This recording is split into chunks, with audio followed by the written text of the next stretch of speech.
Comment ça, Crécho? Attends, tu remarques rien là? Bah si, t'as pris du poids toi non? T'as encore grossi. Gros porc. Oh, il est con celui-là.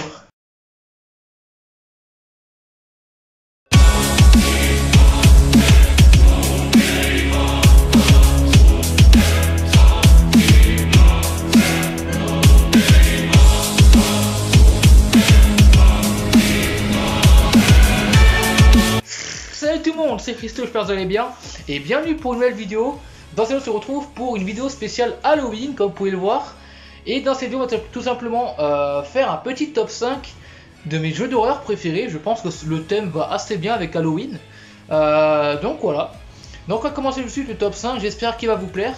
Et c'est parti. Premier jeu, je vous montre la compilation Outlast Trinity. Donc je mets en 5ème, mais je vais pas bien sûr les 3 jeux parce que ça serait un peu de la triche. Je vais tout simplement mettre le Outlast 2 qui pour moi est le meilleur. Pour la simple et bonne raison que je trouve que c'est l'opus qui m'a fait le plus flipper de la série. Déjà.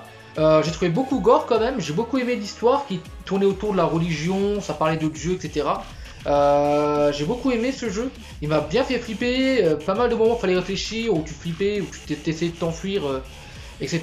Donc ça a été assez chaud quand même comme jeu, une légende franchement des jeux d'horreur, clairement l'un des meilleurs jeux d'horreur si ce n'est pas le meilleur jeu Outlast. Déjà ça c'est sûr, c'est le meilleur jeu Outlast, d'ailleurs il y a bientôt le 3 qui va sortir, donc on verra bien, c'est Outlast Trinity, hein, quand est-ce que... C'est Outlast 3, hein, quand est-ce qu'il va sortir. Donc voilà, Outlast 2 que je vais à la première place, et en plus la compilation, elle date un peu, du coup elle est trouvable pour pas cher. Voilà, ça c'est l'avantage. Quatrième jeu, dédicace à l'ami Kevin, c'est grâce à cette vidéo. Le premier Resident Evil, donc pour moi j'ai réfléchi beaucoup, parce que c'est vrai que Resident Evil, il y en a beaucoup que j'aime bien, mais je pense que malgré tout, mon préféré ça reste vraiment le tout premier, le Rebirth. Ça c'est le Rebirth, enfin comme dit, donc c'est le remaster du Resident Evil qui était sorti sur la PlayStation 1. C'est le premier Resident Evil qui a été remasterisé pour la GameCube, qui est beaucoup plus joli que l'opus PS1, logique, parce que c'est passé pas mal d'années quand même entre temps. Et donc franchement voilà, c'est vraiment un jeu que j'ai beaucoup adoré, que j'ai vraiment kiffé. En termes d'histoire, les personnages juste attachants, pas mal de scènes mythiques, hein, notamment la scène où vous voyez un zombie en gros plan, les chiens qui sortent des fenêtres là, et aussi les corbeaux et tout, enfin beaucoup de scènes intéressantes, avec le boss également qui était juste charismatique, le tyran. Donc clairement c'est un très bon jeu celui-ci. C'est aussi un peu un petit côté gestion parce que vous devez également gérer vos munitions, vos balles, comme pour Resident Evil vous direz, mais ça c'est vraiment la base de Resident Evil, hein, gérer ses balles, etc.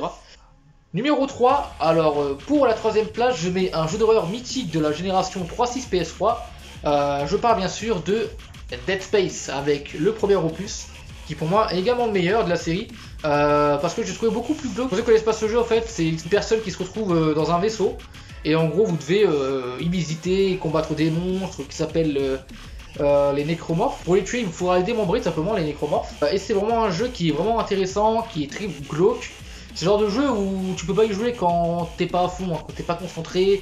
Tu peux vite te faire surprendre parce que t'as des ennemis qui viennent de devant, de derrière toi, du plafond, du sol, ils viennent de partout quoi. Donc tu peux vite te faire défoncer.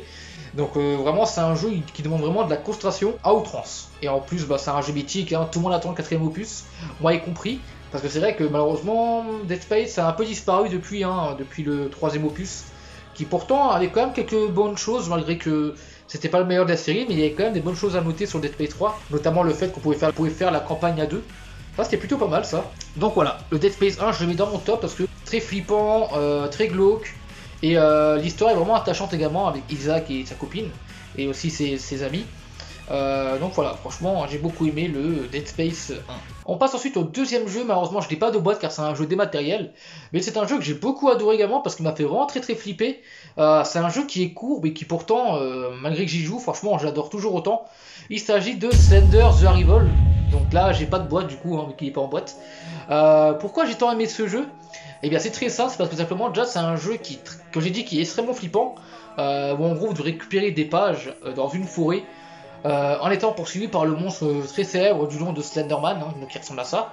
Plus on ramasse des pages, plus c'est compliqué. En plus, il y a eu pas mal de jeux à l'époque de Slender, hein, qui sont aussi très bons. C'était des petits jeux indépendants. Mais voilà, en plus Slender c'est un personnage qui est pas facile à voir parce que il est assez camouflé avec les armes, etc. Il est tout fin comme un arbre tout simplement. Donc ce qui fait qu'il est beaucoup plus dur à voir. Et je mets le The Arrival parce que pour moi c'est le Slender qui est le plus complet. Il y a quand même une petite histoire à découvrir qui est pas très longue mais qui est quand même intéressante avec pas que Slender mais également d'autres personnages qui peuvent également être chiants, d'autres monstres hein, qui peuvent vraiment être très flippants. Hein. Je pense notamment à la scène où vous traversez un champ là et que vous avez des monstres qui sont cachés dans l'espèce de feuilles là, du coup vous devez vite tracer avant qu'ils vous attrapent. Et voilà, franchement, j'ai vraiment flippé, donc c'est pour ça que ce Slender, je le mets à la deuxième position, parce qu'il m'a vraiment fait flipper. Et enfin, on arrive à la première place, et à la première place, j'ai mis le Five Nights at Freddy's 2. Alors ça, c'est plus un jeu qui est flippant que horreur, on va dire, il n'y a pas vraiment de sang dans Five Nights at Freddy's 2.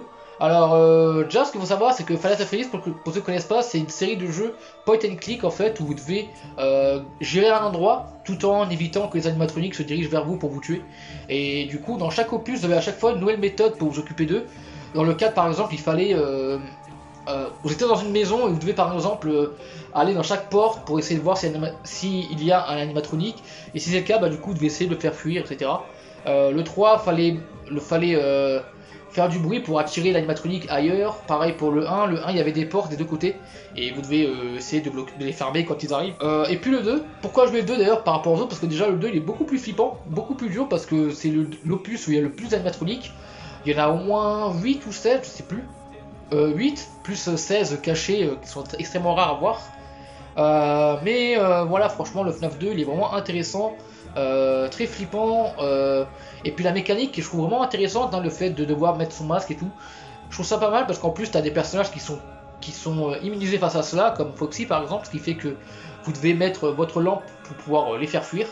Et voilà, donc clairement j'aime beaucoup la mécanique, du coup ça peut vraiment vous faire flipper. Et voilà pourquoi je mets le Five Nights at Freddy's 2 à la première place, parce que pour moi c'est le jeu d'horreur qui m'aura fait le plus flipper et qui aura été pour moi le plus intense pour moi. Voilà. Donc moi je vous laisse dans cette vidéo, on se retrouve très vite pour une prochaine. C'était Christo, portez-vous bien et je vais bien surtout. Sur ce, salut! Slenderman, Slenderman,